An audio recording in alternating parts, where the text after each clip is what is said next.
back there, so you probably heard me say all those things, didn't you? I hate microphones sometimes. Anyway, invitation for you. Got a big invitation this evening from 6 to 7 p.m. here in this space right here. We are having a celebration service. Over the past 21 days, we've been in this 21-day prayer challenge, and we've got about 140 people who have been praying with us with these prayer prompts we've sent out every single morning, and that's just amazing to me to think that so many of you have been praying for this church and what God's been up to and will be up to here. But we're inviting everybody to come to be a part of this prayer night or this celebration night tonight. We'll be worshiping together. We'll be praying together. We're just going to be in this space for about an hour. If you got kids, you can bring your kids. We'll have babysitters downstairs. You can drop them off. They'll be fine. We promise they'll be fine. And you just come up here and join us as we celebrate these 21 days together. So that's this evening from 6 to 7 p.m. Hope to see you. The Commanders don't play till 8, so you're fine, okay? So if there's like 3 Commander fans in here. But anyway. We have a weekly email that we send out every single week, and a couple of weeks ago, my wife, Kara, who's also our Journey Kids director, was the one who wrote the introduction to it, and in it, she said that our titles are getting ready to change. We're getting ready to be Grandma and Grandpa in our house. Yeah. Our oldest, Savannah, and her husband, Andy, are having their first kid, and I'll be honest, the granddad thing is getting to me a little bit. It's a little hard to accept the fact that that's coming. So I won't be taking any questions at this time. Please respect my privacy as I work through this, all right? I'm kidding, just a little bit. But this week we were talking to Savannah. She was at our house, and I was thinking back to when she was a kid, like when she was a baby. You know, her baby's due in September, and I was thinking back to when she was born. And she was a horrible child. I mean, seriously, she was terrible. She did not sleep for the first 3+ years of her life. And before we had her, everybody said, kids are wonderful. They're great. All they do is sleep, eat, and poop. And she did 2 of those 3 things really well. But she just would not sleep. And we tried everything. We talked to everybody. We read every book, and nothing seemed to work. And so Kara and I walked around every single day, we were in a zombie state.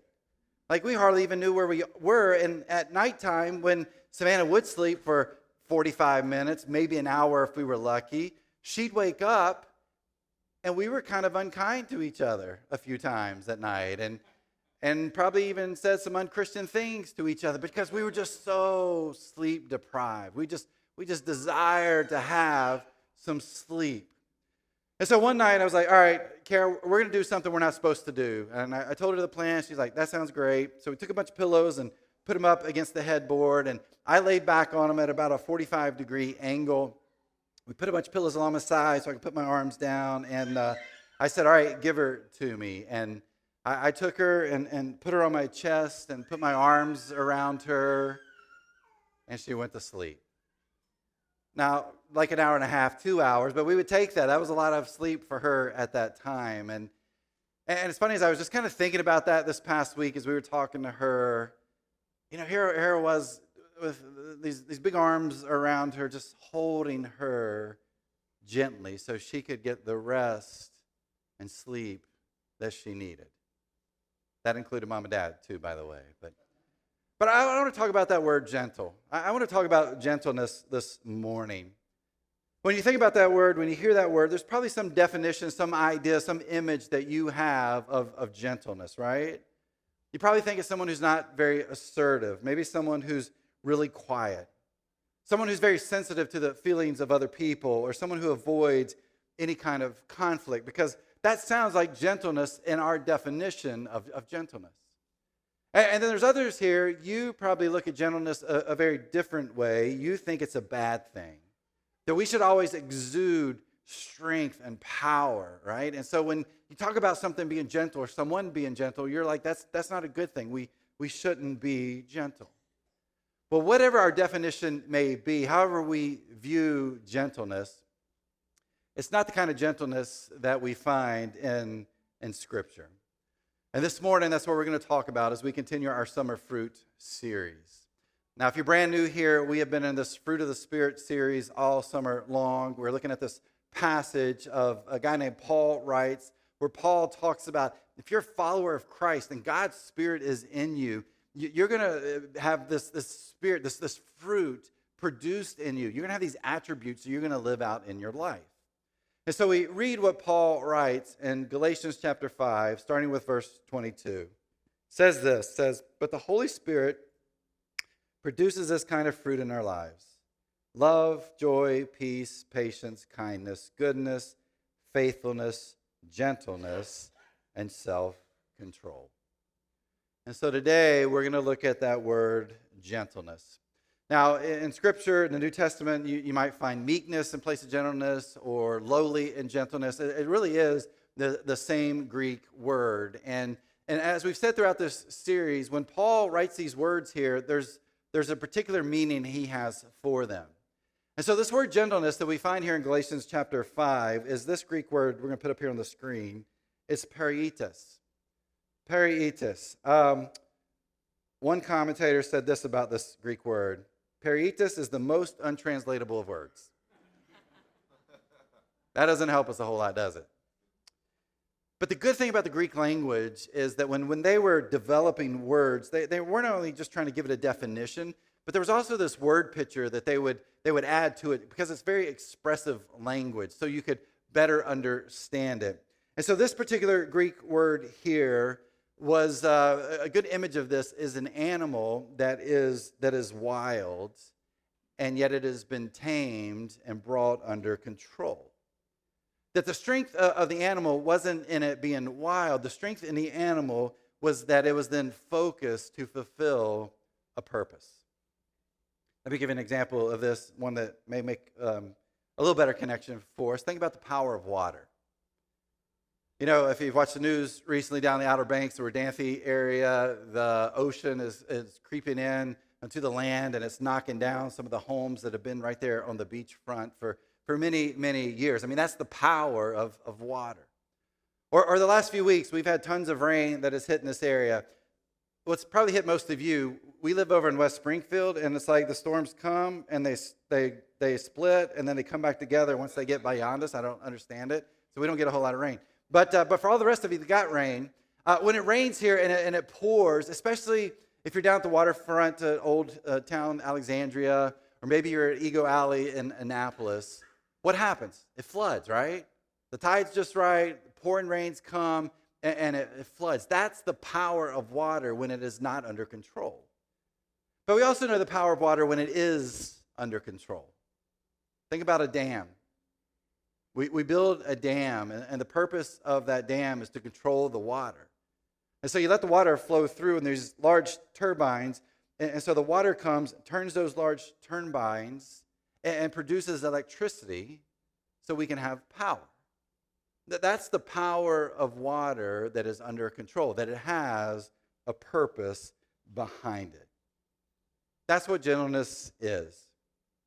Gentleness is strength or power under control to fulfill a purpose. And that is not what most of us think about when we think about that word, gentleness.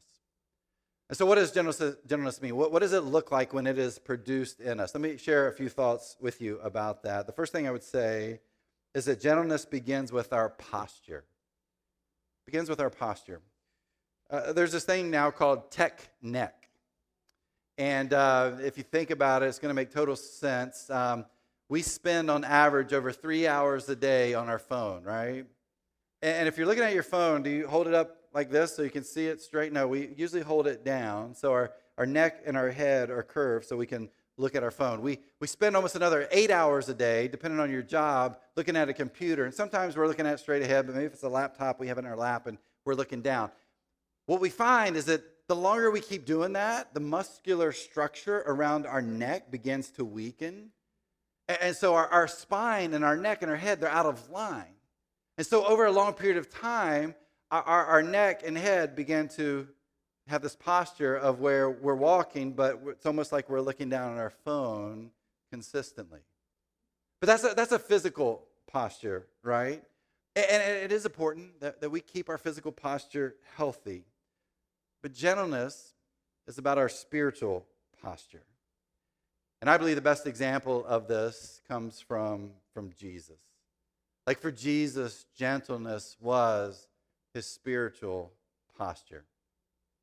Matthew chapter 11, verses 28 through 30, it says, "Then Jesus said, 'Come to me, all of you who are weary and carry heavy burdens, and I will give you rest. Take my yoke upon you. Let me teach you, because I am humble and gentle at heart, and you will find rest for your souls. For my yoke is easy to bear, and the burden I give you is light.'" And many of you maybe have heard this passage before and tried to understand the yoke and burden and all that kind of stuff. Let me just kind of give you a little quick synopsis here so to help you understand a little bit better if you're not familiar with it. In those days, the Jewish religious leaders, they had all these incredible rules and laws and regulations in place. And so the Jewish people, they walked through life just understanding those laws were there, and these religious leaders were there to get onto them if they didn't follow those rules and laws. And so I kind of imagine for the Jewish people, in the back of their minds, there's sort of this voice. And for some reason, it's in the King James Version, although it wasn't King James Version then. It was the "thou shalt not," right?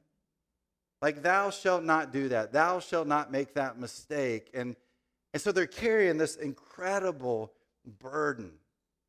They're afraid they are going to mess up. And they're probably asking themselves, what if I mess up? What if I don't fully follow a law? What if I get caught doing something I don't know is a law that I'm supposed to follow? And so there was just these never-ending rules in place. And there was very little mercy, very little grace if you broke them or if you struggled with them. And so they carried this very heavy burden. Maybe that's true for some of you here. Because of your church experience, because of what you've experienced in your past, like you go through life that exact same way. You carry this heavy burden because in your mind there's that voice that's telling you, "thou shalt not." And you don't know that there's actually mercy and grace that comes from Christ because of that. That voice is there. But what does Jesus do, right? Jesus shows up and he says to the Jewish people, he's like, "Hey, I know you're carrying a heavy burden." And these religious leaders, they have this burden on you because they're trying to control you. They want you to submit to their authority, not God's authority. It's not about you. It's about what they can get out of you. And so this yoke that you have around your neck, this burden that you are carrying, it is wearing you out. And yet Jesus tells the Jewish people, he says, "My yoke is different. It's easy. My burden is different. It's light." And what else does he say here? He says, "I'm humble and gentle at heart," which describes the spiritual posture of Jesus. Dane Ortland put it this way. He said, "Meek, humble, gentle. Jesus is not trigger happy, not harsh, reactionary, easily exasperated. He is the most understanding person in the universe. The posture most natural to him is not a pointed finger, but open arms." The point is saying that Jesus is lowly. Again, this is a word that was used there for that Greek word, or as we know, gentle, is that he is accessible. For all his resplendent glory and dazzling holiness, his supreme uniqueness and otherness, no one in human history has ever been more approachable than Jesus Christ. If we were to spend time reading the biographies of Jesus there in the New Testament, you'd find this is truly who Jesus is. He doesn't point fingers, does he? Well, he does. He points them at the religious leaders, and it's because they're putting these undue burdens on God's people. But that's not who Jesus is. He's not pointing fingers. What he is doing, he's like, "Hey, I am here. I am accessible. I have my open arms for you." This was Jesus's spiritual posture of gentleness. But let's go back to the physical posture for a moment. In some ways, people's posture says a lot about them, right? When we look at certain people, and if they're standing straight up and their shoulders are back and their neck is aligned with their spine and their heads are up, like we look at them, and sometimes we look at them and think, wow, that person's self-confident. Like they must have some power. They must have some authority in who they are. There's a self-confidence about this person because how they carry themselves. The pagan writers used to say this. Pagan writers, this is back in Jesus' day, paid greater respect to the self-confident man. You know who they didn't respect? The meek, the humble, and the gentle. Now, I'm not sure that's any different in our world today. I mean, who are the people that we listen to? Who are the people we think have the answers to all the world's struggles? Who are the people who have the biggest platforms? Sadly, not too often, is it the person who exudes gentleness. It's the person who has that self-confidence. See, in our day, like in Jesus' day, we value self-confidence over gentleness. Because when we think about self-confidence, we see it as this symbol of strength. We see it as this symbol of power, the symbol of authority. And we don't think that someone who is gentle can have that kind of confidence. We don't think that someone who's gentle can have that power and strength. But here's the deal with gentleness. Gentleness is strength that is under control to fulfill a purpose. Gentleness means we are full of confidence. Now, that confidence isn't in ourselves. That confidence comes through God's Spirit living in us. That because God's Spirit is in us, God has control over who we are.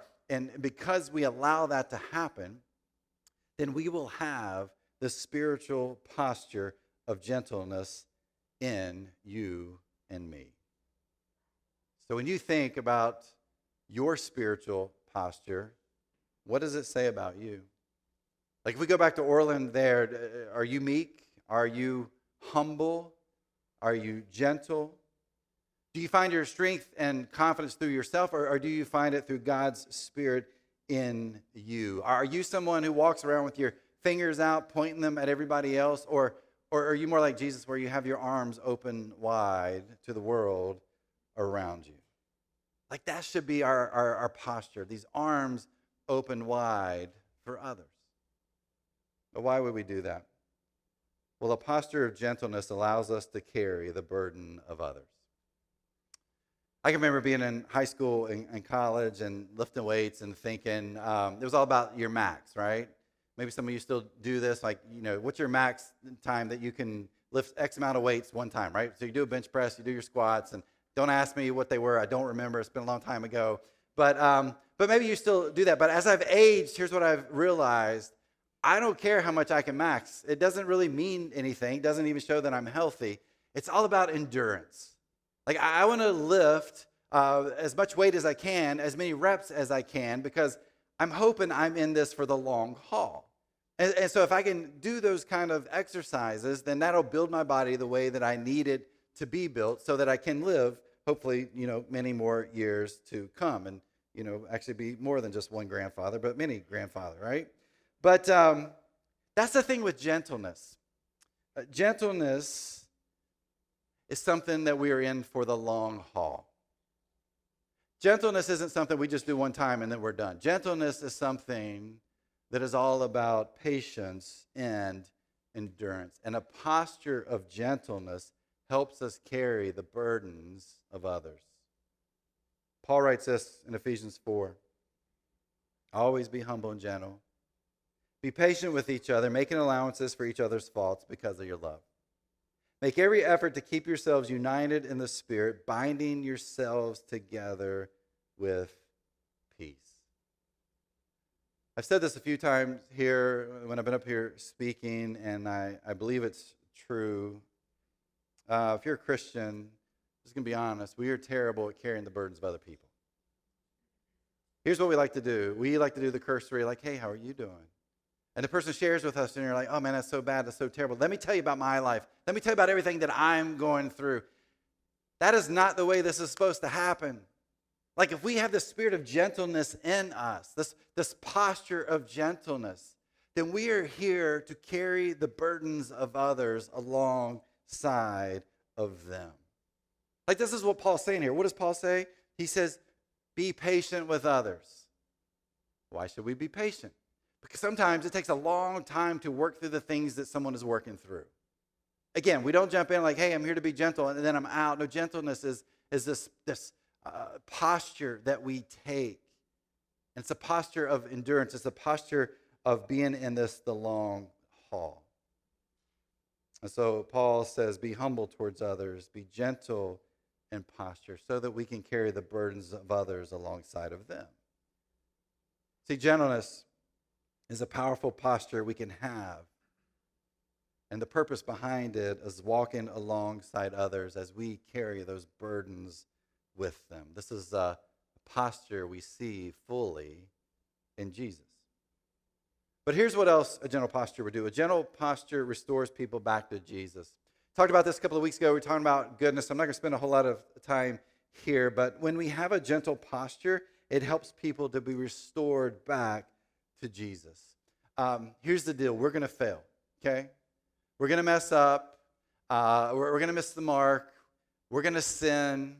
And I know that because you're in this place today, okay? And you should know that because I'm in this place today. And in fact, if you're brand new and somebody told you like, man, the people of the journey, they're great and wonderful. I don't even know if they sin. You're in the wrong place, okay? Wrong Journey Church. It must be down the road somewhere because we're a group of messy people. You're messy. I'm messy. We're all messy people, which means we are going to fail at life, no matter how hard we try to follow Jesus. And sometimes followers of Jesus are going to mess up pretty badly. Sometimes followers of Jesus are going to relapse back into addictions. They're going to commit adultery in their marriage. Some will even repledge their allegiance to the commanders, and I still haven't figured out why you would do that, but some of you would do that. But anyway, that one I'm kidding about. The other one's seriously. And we could keep going here, that Christians, sometimes we fall hard. And at that point, do we ignore that person? Do we walk away from them? Do we shun them? Do we forget them? Or do we have this posture of gentleness to help restore them back to Jesus? Paul, towards the end of Galatians 6, writes this: dear brothers and sisters, if another believer is overcome by some sin, you who are godly should gently and humbly help that person back onto the right path. And be careful not to fall into the same temptation yourself. Share each other's burdens, and in this way obey the law of Christ. If you think you are too important to help someone, you're only fooling yourself. You are not that important. I love this passage, one, because I told you that's my life verse. That's my life sentence. Like, remember, and Chad, you are not that important. But then as I look at all of this around that statement that Paul makes here, it's a powerful statement. It says, hey, people are going to mess up. People are going to fall. They're going to fail. And yet our job is to be there for them. Our job is to carry that burden with them, to comfort them, to lead them, and hopefully to help restore them back to who they are in Jesus. And so our posture should always be one of gentleness. And by being gentle, we are expressing God's strength in us to carry the burdens of others and hopefully to restore others back to Christ. But this is what's really important to understand about gentleness. Gentleness isn't just some posture, and gentleness isn't something we do verbally. Gentleness is an action. It's not just something that's about us inside our head. There's more to it. It is an action. February 1st, 1960, 4 black students, freshmen, men at North Carolina A&T University down in Greensboro, North Carolina, they walk into the Woolworth there and sit down at the lunch counter, and they very politely ask to be served. The white waiter behind the counter came up to them like, hey, we can't serve you here. I need you to go to the stand-up counter. You can order there. We'll take care of you. And those 4 gentlemen stayed there in their seats. They did not move. Store manager came out, was called out, came out, and sees these 4 guys there and says, hey guys, you got to get out of here. You need to leave the store. You're causing a problem. Those 4 gentlemen stayed in their seats, and they did not move. Called the cops. The cops come in. The stories that I've read said the cops are standing behind them with their billy clubs, and they're hitting their hands to make a noise. And they said, hey, guys, you need to get out of here. And those 4 freshmen men stayed there in their seats, and they did not move. Peacefully and quietly, they sat there at that counter. And you know what they were expressing? They were actually expressing gentleness in that moment. They demonstrated power and strength without undue harshness back to those that were trying to get them to leave that day. See, the Helps Word Study says this about gentleness. Biblical gentleness is not weakness, but rather refers to exercising God's strength under His control, i.e., demonstrating power without undue harshness. I put it this way: gentleness is an action we take when someone or something else is fragile, vulnerable, or weak. It is an action we take exercising God's strength under God's control. Gentleness is powerful when it's demonstrated without harshness. So, how do you demonstrate God's power without undue harshness in your lives? Or let me ask it this way. What actions do you take when you're angry? What actions do you take when you're upset with someone else? Well, I bet we tend to do the opposite of gentleness, right? I talk about social media a lot, and it's because it's such a powerful force in our society today. Some of it's good, but a lot of it's not that good. And I don't know about what's going on with my algorithms. I seem to get a lot of angry people on the posts that I read, and most of them I don't know. But they'll post something, and it'll be some angry, thing that they're upset with in person or whatever it may be. And then I do the second mistake. I go down and start reading the responses to the angry person. And it's funny, but there's more angry people underneath it, right?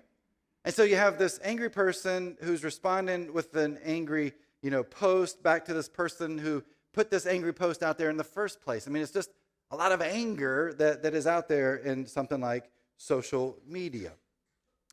But not just social media. Let's think about text messaging. Have you ever received a text message from someone, maybe a family member, a friend, that's just railing on you? They're mad at you, and so they're just letting it all out through a text message. Or maybe at work that's happened to you. At work, you've got somebody who's angry at you, and they send you an email, and they're just railing on you. How do you respond to that text message? How do you respond to that email? Most of the time, we don't respond with gentleness, do we? We respond to anger with anger. Now, let me tell you, that is not God's Spirit producing the fruit of anger in you, okay? It's not listed here. That is ourselves not knowing or really fully understanding how do we deal with those moments, those tensions that we have in life. And so in social media, what are you posting? How are you responding when you see something there that makes you upset? Or if you get that angry text message or email, how do you respond to that? Well, that undue harshness is when we respond to that with more anger. And again, that's not gentleness. That's why Paul writes this before he writes the fruit of the Spirit in Galatians 5. He says, "For you have been called to live in freedom, my brothers and sisters. But don't use your freedom to satisfy your sinful nature. Instead, use your freedom to serve one another in love. For the whole law can be summed up in this one command: love your neighbor as yourself. But if you're always biting and devouring one another, watch out. Beware of destroying one another." This freedom that Paul talks about here, it comes from following Jesus. And he says that freedom is not for you. He says that freedom is for you to serve others. As Jesus said, to love your neighbor as yourself. But did you catch verse 15 there? But if you're always biting and devouring one another, watch out. Beware of destroying one another. That's not gentleness. Gentleness is not biting and devouring other people. It's not about being full of rage and anger and hate towards others. Gentleness is not about destroying someone's reputation or their relationships or their mental health. That is not gentleness. That is anger in us. And Aristotle said it this way. He said a weak person is probably an angry person.